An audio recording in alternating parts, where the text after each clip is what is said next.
안녕하세요. 살아오면서 숱하게 겪은 우여곡절들을 어떻게 글로 정리할 수 있겠냐마는 꼭 써보고 싶은 이야기가 있어 다 늙은 마당에 느려진 손으로 적어 내려가 보겠습니다. 모쪼록 편하게 들어주시면 대단히 감사하겠습니다.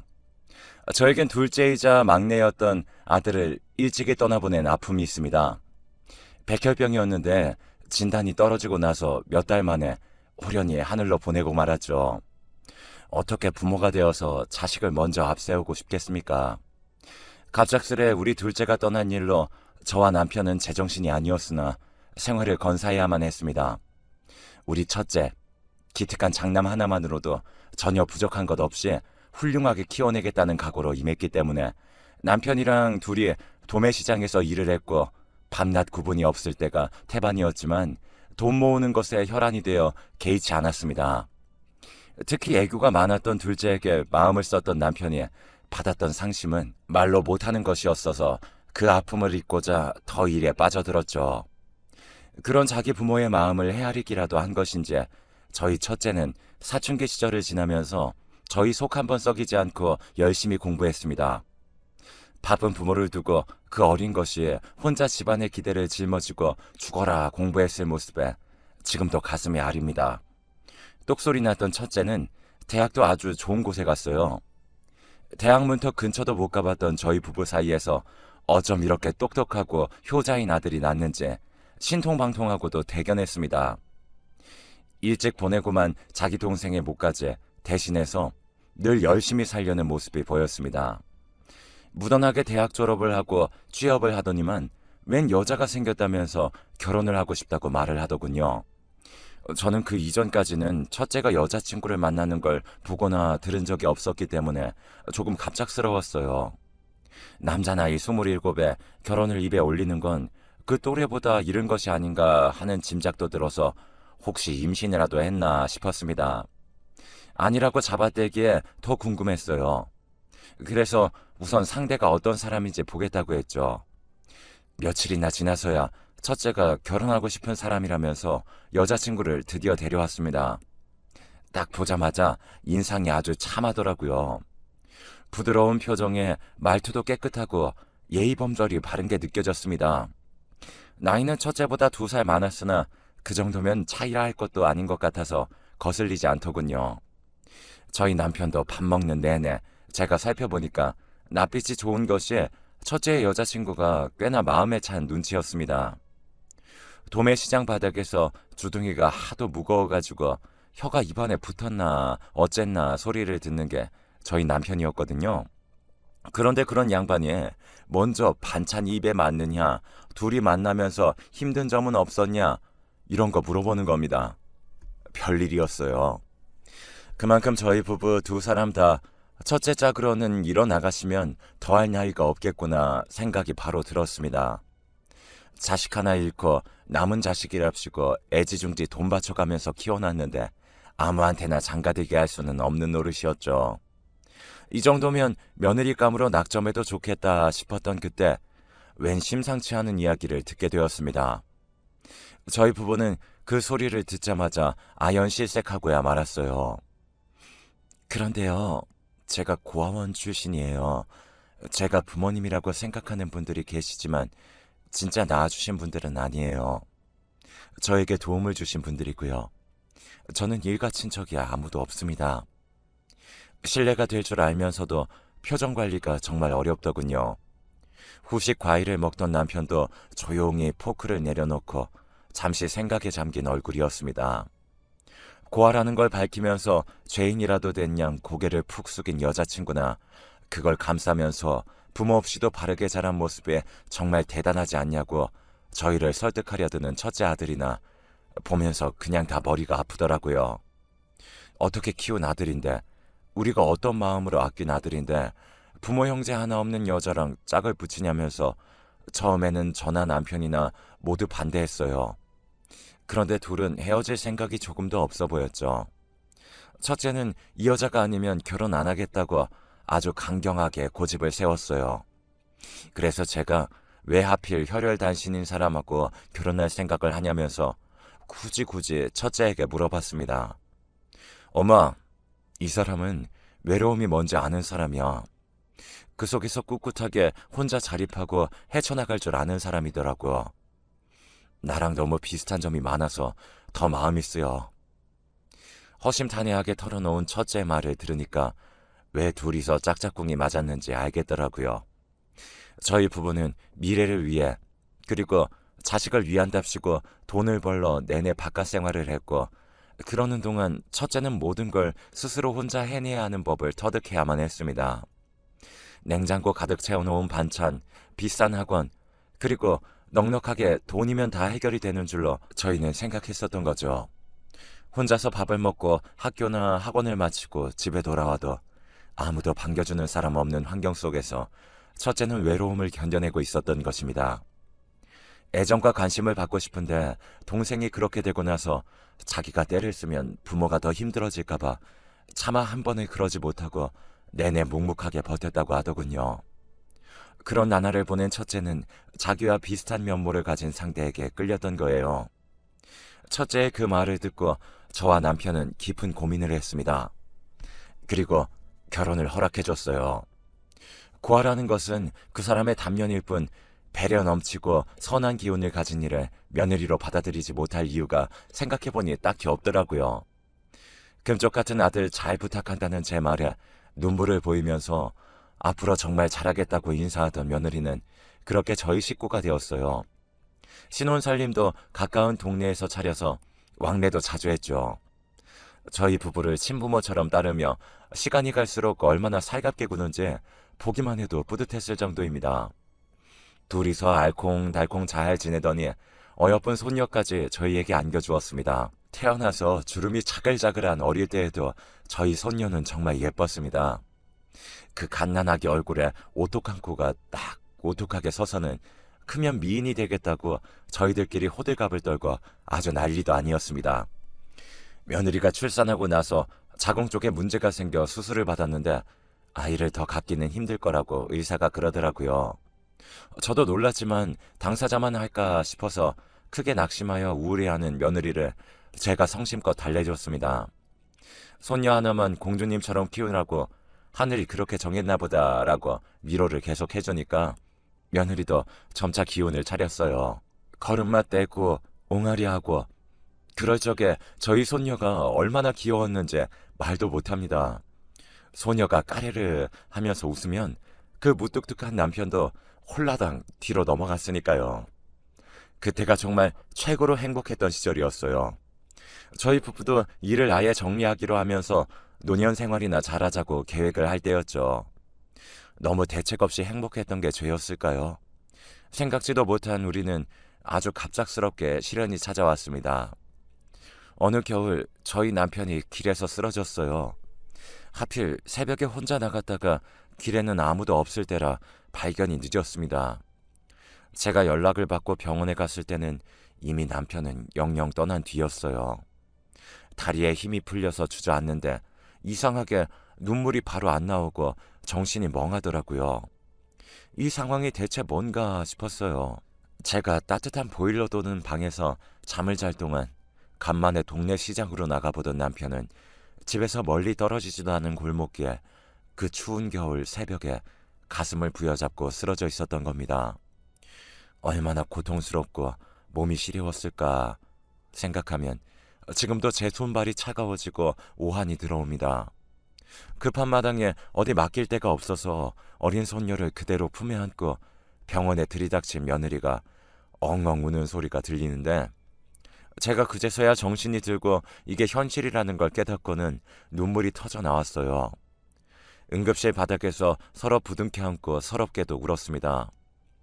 왜 우리 집안에 이런 일이 생겨야 하는지, 이제 노곤한 짐 벗어던지고 편하게 좀 살아보려던 찰나에 이 양반이 어째서 이렇게 떠나버려야 하는지 납득이 가질 않았어요.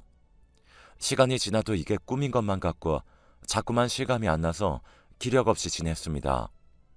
그런 저를 보다 못한 첫째가 집으로 모시겠다면서 강하게 나왔어요. 저는 극구 거절했는데 며느리까지 나서서 제발 그렇게 하시라면서 눈물로 저를 설득했어요. 마지못해 그때부터 첫째네로 들어가 살았습니다. 아마 그때 저는 혼자 있었다면 늘상 우울한 늙은이가 되었을 거예요. 손녀가 쑥쑥 커가는 걸 보면서 보람된 마음이 느껴지는 것을 벗으로 삼고 살았습니다. 제가 워낙 집안일을 알아서 잘하다 보니 며느리도 다시 직장에 나가서 자기 생활을 할 수 있었기에 서로가 좋은 환경이었던 것 같네요. 우리 손녀는 항상 예쁘지만 그 예민할 나이에 둔한 할머니한테 짜증 한 번 안 부리고 착한 것이 학창 시절에 유독 예뻤습니다. 반듯하게 손녀 교복을 다려주는 재미도 있었는데 어느덧 세월이 흘러 대학에 가는 걸 보면서 감개무량했습니다. 대범하기는 또 얼마나 대범한지요. 대학을 다니면서 외국 유학을 혼자 알아보고 공부를 열심히 했어요. 자기 부모가 둘 다 영리하니까 저런 모습도 물려받았구나 싶어서 아주 흐뭇했습니다. 그렇게 손녀 농사까지 잘 지으면서 평탄한 노년으로 접어드는가 싶었습니다. 가장 끔찍한 비극이 눈앞에 닥쳐오는 줄도 모르고 저는 그렇게 방심하고 또 안심했습니다. 저희는 모든 걸 바쳐서라도 가능만 하다면 시간을 돌리고 싶은 그날은 유난히 날이 화창하고 구름 한 점 없는 날씨였습니다. 제가 며칠 전부터 드라마에 나온 갈대밭 관광지를 가고 싶다고 노래를 불렀어요. 그래서 일기예보가 좋겠던 주말에 같이 나들이를 가기로 되어 있었습니다. 어학시험 날짜랑 겹친다고 손녀는 빠지기도 했고 나머지 셋이서 일정을 잡고 하루 묵을 리조트도 예약을 했고요. 그런데 제가 기가 막히게도 하루 전날 잠을 잘 못 자서 허리가 영 뻐근했던 겁니다. 어깨도 크게 쑤시는 것이 느긋하게 관광지를 갈 컨디션이 못 되는 것 같아 저는 집에 남게 되었습니다. 모처럼 둘이 오붓하게 시간 보내고 오라면서 첫째와 며느리를 배웅했어요. 관광지에서 하루 자고 오는 곳으로 알고 있었는데 저녁 때가 다 되니까 전화가 오더라고요. 그냥 리조트 안 가고 집으로 올라오는 길이라고 했습니다. 아깝게 왜 그러냐니까 시험장 근처에 있는 친구네에서 잔다고 손녀가 외박도 하는데 그럼 저 혼자 주말에 아픈 몸으로 있는 것이 마음에 걸려서 안 되겠다는 겁니다. 저는 내심 감동을 받아서 그러냐? 알겠으니 조심히 와라. 이렇게 대답을 하고 말았습니다. 그것이 마지막 대화가 될 줄 알았다면 제 혀를 깨물어서라도 그렇게 하지 않았을 텐데요. 제 목숨보다 소중한 첫째 아들과 며느리는 톨게이트 거의 다 와서 교통사고를 당했습니다. 차량 몇 대가 줄지어 박은 대형 교통사고에 어이없게 휘말려 버렸어요. 연락을 받고 병원으로 가는 길에 택시 안에서 잠시 혼절하여 기사가 저를 부축하기도 했죠. 그리고 몸이 푸르딩딩해져서 상해를 입지 않은 곳이 없고 망가진 얼굴에다가 호흡기를 달고 있는 첫째 모습을 본 순간 그대로 의식이 끊겨서 몇 시간 후에나 정신을 차렸습니다. 그 사이에 첫째는 세상을 떠나 있었습니다. 저는 의식불명인 며느리를 향해 빌고 또 빌었습니다. 제발 살아만 달라고 말입니다. 손녀딸을 위해서라도 반드시 며느리만은 살아야 했습니다. 먼 시골에서 농사짓고 살던 친언니며 사촌들이 와서 이게 대체 무슨 일이냐고 난리통이었어요. 다들 한마음으로 며느리가 깨어나길 기도했죠. 저는 달력을 보며 곧 둘째의 기일이 다가오는 것에 숨이 턱 막혔습니다. 설마 며느리까지 떠난다면 비극도 이런 비극이 있을 수 없는 일이었어요. 그러나 세상에서 가장 착했던 저희 며느리는 둘째의 기일을 사앞두고 세상과 작별을 고했습니다. 그때 저는 정신적 충격으로 앞이 잘 안 보이는 증세를 한동안 겪게 되었고 일상생활로 돌아오는데 많은 어려움이 있었습니다. 저만 없었다면, 제가 아니었다면 두 사람 다 허망하게 가는 일은 없었을 거란 생각이 들 때면 미칠 것만 같았죠. 세상을 살아갈 이유가 없었고 아무런 의욕도 남아있지 않았습니다. 오로지 손녀에게 자기 할머니마저 연달아 떠나보내는 참담함을 안겨주고 싶지 않다는 일념으로 버텼습니다. 자기 부모를 죽음으로 몰게끔 원인 제공을 한 저의 존재가 손녀로서는 견디기 힘들 것 같다는 짐작이 들었습니다. 원망의 화살을 받아 마땅하면서도 정작 그 슬픈 눈을 맞을 용기조차 없어서 저는 손녀를 마주하지 못하고 몇 주를 지냈습니다. 그런데 어느 날 저를 앞에 앉혀놓고 손녀가 이런 말을 하는 겁니다. 할머니, 저 유학 생각하고 있어요. 계획은 이미 다 세워놓았기 때문에 돈만 마련하는 대로 출국하려고 해요. 가면 아마 몇 년은 돌아오지 않을 거고 어쩌면 그곳에 눌러 살게 될지도 모르겠어요. 서글픈 마음이 들면서도 한편으로는 잘 되었다 싶었습니다. 저는 삶에 미련이라는 게 없었어요. 한 줌의 재가 되어 하늘로 흩어지기만을 바랐죠. 그 어떤 욕심도 남아있지 않았기 때문에 재산을 모두 손녀에게 줬습니다. 저희 남편하고 제가 죽을합시고 벌었던 돈입니다. 이런 큰 액수가 있는 것을 집안 사람들은 그 아무도 알거나 짐작하지 않았고 오로지 첫째만 알고 있었는데 이제 떠났으니 아는 사람은 없었죠. 그 돈을 몽땅 손녀에게 주면서 유학도 가고 네가 하고 싶은 건 뭐든지 하면서 살라고 해줬습니다. 저는 한적한 시골로 가서 아는 이 없이 혼자 조용히 살고 싶으니 이해해달란 말도 덧붙였죠. 저란 사람은 이미 죽은 것이나 다름없었기에 유산을 물려줘도 상관없는 시점이었습니다. 앞으로 각자 어떻게 살지는 모르겠으나 부디 행복하라면서 제가 마지막 인사를 건넸고 손녀는 가슴속에 하늘 토해내듯 오열했습니다. 부디 외국의 생활이 저희 손녀의 다친 마음을 어루만져주고 회복시켜줄 수 있기를 바랄 따름이었습니다. 저희 손녀는 그렇게 준비했던 유학길에 올랐고 저는 모든 걸 정리한 채 거처를 옮겼습니다. 머릿속에는 이미 가고 싶은 곳이 그려져 있었어요. 언젠가 방송에서 봤던 경남의 섬이었습니다. 생전 도시에서만 살던 사람이 일반 시골도 아니고 섬 생활을 하기란 불가능한 과정이었으나 저는 꺼리낄 게 없었어요. 혹시나 저를 찾을까봐 집안 사람들 몇 명에게 자연을 벗삼아 조용히 살고 싶으니 저를 영영 내버려둬 달라는 부탁을 미리 남겼습니다. 남편을 잃고 두 아들을 잃고 며느리까지 잃은 저를 다 알고 있으니 모두 납득해 주었어요. 저는 여러 차례 우여곡절을 겪으며 섬마을에 정착하게 되었어요. 세상과 단절되어 사는 것만 같은 환경에 갑갑하기는커녕 저에게 알맞은 곳이란 기분이 들었습니다.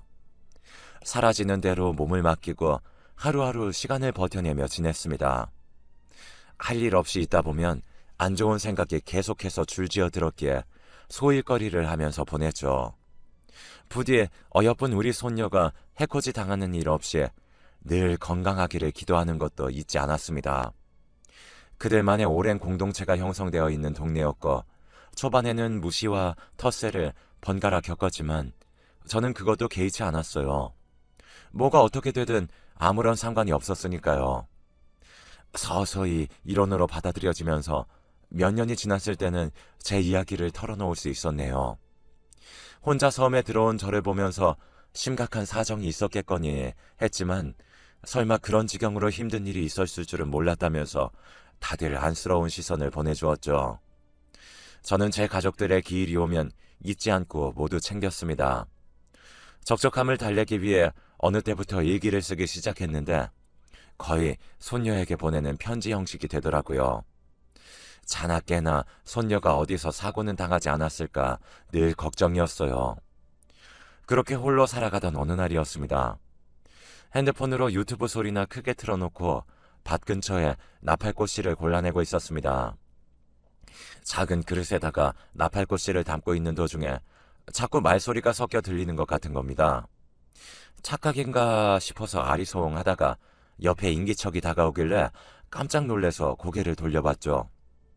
저를 몇 번 불렀는데 반응이 없으니 지척으로 다가온 사람은 예쁜 아가씨였습니다. 옷을 잘 차려입고 제 옆에 선 그 얼굴을 많이 올려다보는데 이럴 수가요.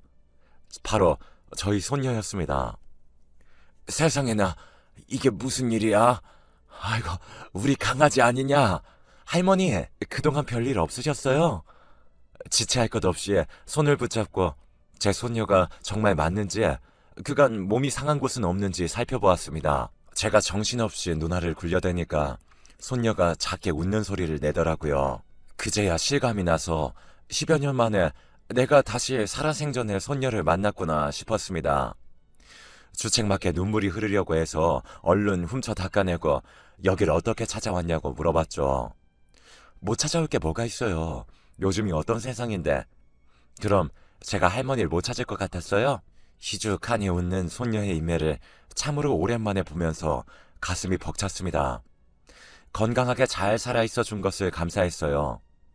저희 집으로 함께 가서 우선 그동안의 이야기 보따리를 풀어냈습니다.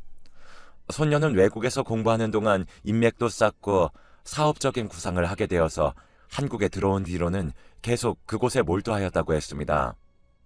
일이 잘 풀리고 나면서부터는 저를 찾을 생각을 했다더군요. 저는 저만 괴롭고 슬픈 줄 알았어요. 그런데 시간이 흐를수록 할머니 생각을 하게 되더라고요. 저에겐 어렸을 적 돌아가신 작은 아버지가 계셨다고 했잖아요.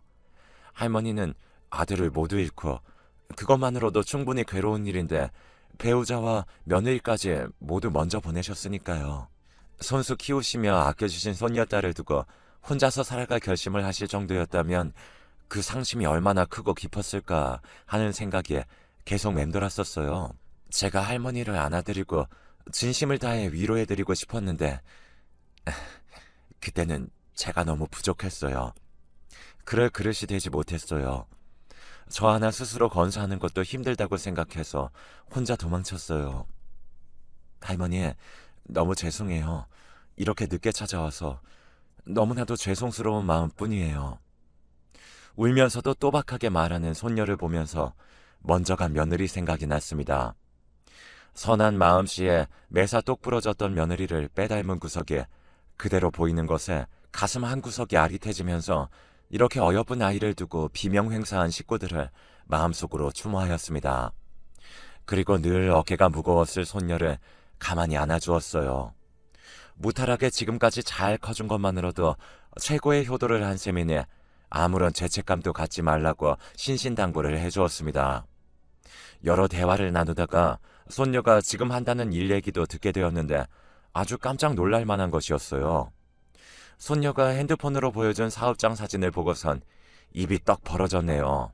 특허까지 내서 동남아 나라들 위주로 마사지기를 수출하고 있었대요. 본격적인 성과를 거두기 시작한 지 딱 1년이 되었다고 했습니다. 규모가 커지면서 투자를 더 늘리느라 성과만큼의 돈을 만지진 못했으나 풍족하게 살 정도로는 벌었다더군요. 그야말로 놀랍고도 기특한 사실이었습니다. 갓난쟁이 코올리게 시절부터 봐왔던 손녀가 어느새 멋진 사회인이 되어서 사업도 운영하고 큰 돈을 벌고 있다니 들으면서도 쉽사리 믿어지지가 않을 지경이었죠. 제가 어안이 벙벙해져 있으니까 손녀가 더 대단한 일은 따로 있다면서 일러주었습니다. 바로 기부 얘기였어요.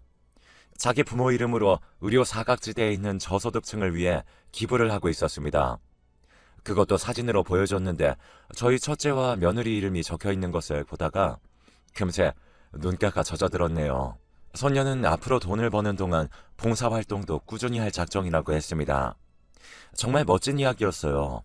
너무 감동적이라 순간 제가 꿈을 꾸고 있는 것인가 싶었습니다. 그런 저에게 손녀는 이곳을 함께 떠나자고 제안을 해왔습니다. 할머니, 저랑 같이 가요. 우리 이제는 같이 지내요.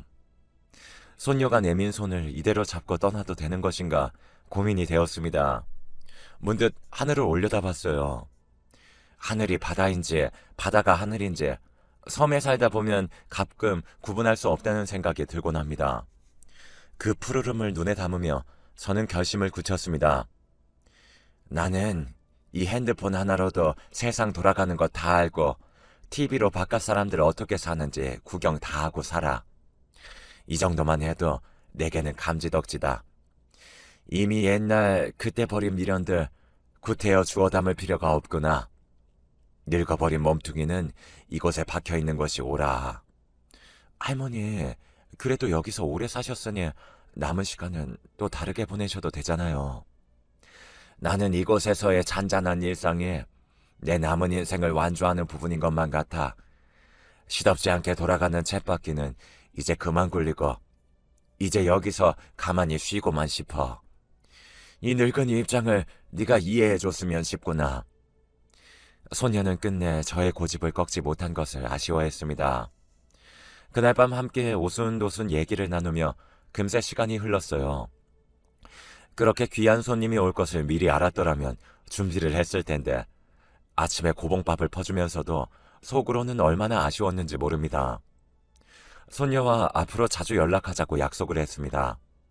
그리고 손녀는 매달 한 번씩 들르겠다고 당찬 포부를 밝혔죠.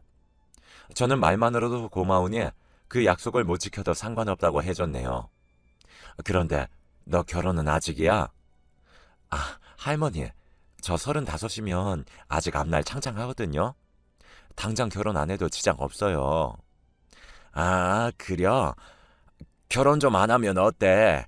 우리 강아지가 세상에서 제일 예쁜데. 어여 가. 아, 할머니, 그럼 저 진짜 가요. 건강하시고 앞으로 오래오래 사시기에요. 알았으니까 조심히 가려무나. 도착하면 연락하고 혹시 만나는 놈이 있으면 같이 데려나와 보고. 배를 타러 가다 말고 손녀가 고개를 절레절레하면서 웃더군요. 눈치로 보건대 만나는 사람이 있긴 한 것 같아서 왠지 다행이란 생각이 슬쩍 피어올랐습니다. 저희 손녀가 외롭게 지내는 것은 제가 질색이니까요. 만남은 떠난 사람보다 남겨진 사람이 허함이 크다더니 그 말이 딱 들어맞았습니다. 손녀가 하루 머물다 가고 난 그 이후로 허전함이 쉽게 가시질 않네요.